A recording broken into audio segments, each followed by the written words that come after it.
नमस्कार, जय हिंद। मेरा नाम वैभव वत्स, आपका स्वागत है मेरे इस चैनल पर। आज हम बात करेंगे कि हमें पुराने संसद भवन के स्थान पर नए संसद भवन के निर्माण की क्या जरूरत पड़ी। आखिर ऐसी कौन सी वजह थी कि प्रधानमंत्री श्री नरेंद्र मोदी जी को इतनी ज्यादा सुंदर भव्य संसद भवन के स्थान पर नए संसद भवन को बनाने की जरूरत पड़ी। तो इसके देखिए कुछ 5-6 प्रमुख कारण हैं। तो अब आइए शुरू करते हैं। इसकी जो पहली प्रमुख वजह है वो ये है कि ये जो संसद भवन थी इसे ब्रिटिश सरकार ने बनाया था। तो इसे कभी भी ब्रिटिश सरकार ने संसद भवन के रूप में नहीं बनाया था। ब्रिटिश सरकार ने इसे अपने लिए विधान परिषद के रूप में बनाया था। आजादी से पहले ब्रिटिश सरकार इसे अपनी विधान परिषद के रूप में प्रयोग करती थी। तो आजादी के बाद भारत ने इसे संसद भवन के रूप में प्रयोग करना शुरू किया। ब्रिटिश सरकार ने जब इसे बनाया था तो उन्होंने इसे कभी भी 2 सदनों के रूप में नहीं बनाया था, परंतु भारत ने आजादी के बाद इसे लोकसभा और राज्यसभा के रूप में प्रयोग करना शुरू किया। अब देखिए इसकी जो दूसरी वजह थी वो ये थी कि इसमें सांसदों के बैठने के लिए उचित व्यवस्था नहीं थी। जैसा कि हमें पता है कि 1976 में विभिन्न संवैधानिक संशोधनों के द्वारा हमने हमारे निर्वाचित प्रतिनिधियों की संख्या यानी लोकसभा के सदस्यों की संख्या को 552 पर ही रोक दिया था, वो भी 2026 तक के लिए।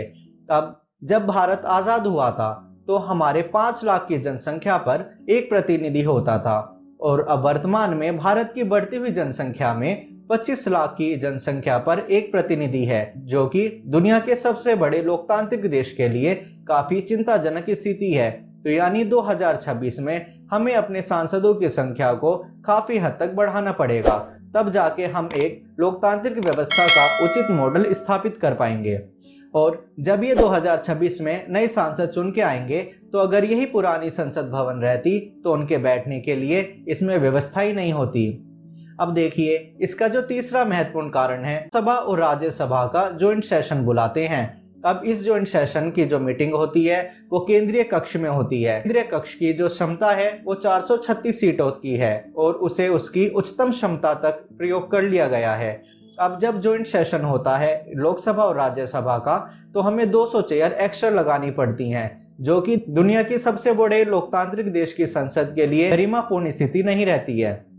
जो इसका अगला चौथा महत्वपूर्ण कारण है वो ये है कि जैसे जैसे संसद का सफर आगे बढ़ा, समय के साथ में इस संसद भवन में हमें सुविधाओं का अभाव महसूस होने लगा।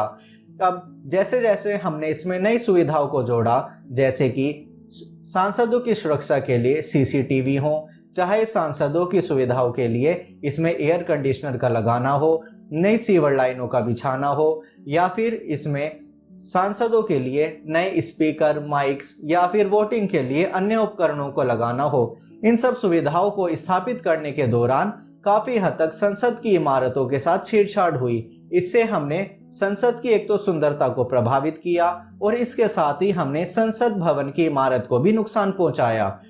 अब इसका सबसे महत्वपूर्ण मुद्दा सुरक्षा से जुड़ा हुआ है। जैसे कि हम सब जानते हैं कि दिल्ली जो है वो भूकंपीय क्षेत्र है।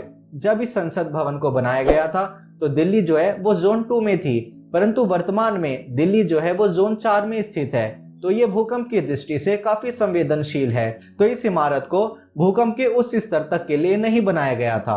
और इसमें जो अगला मुद्दा है वो भी सुरक्षा से जुड़ा हुआ है। जब इस संसद भवन का निर्माण किया गया था, फायर सेफ्टी के उस समय जो भी उच्चतम प्रबंध थे वो इस संसद भवन में किए गए थे, परंतु अभी की स्थिति में इस संसद भवन में फायर सेफ्टी नियम है उसके अनुरूप इसमें फायर सेफ्टी नहीं है।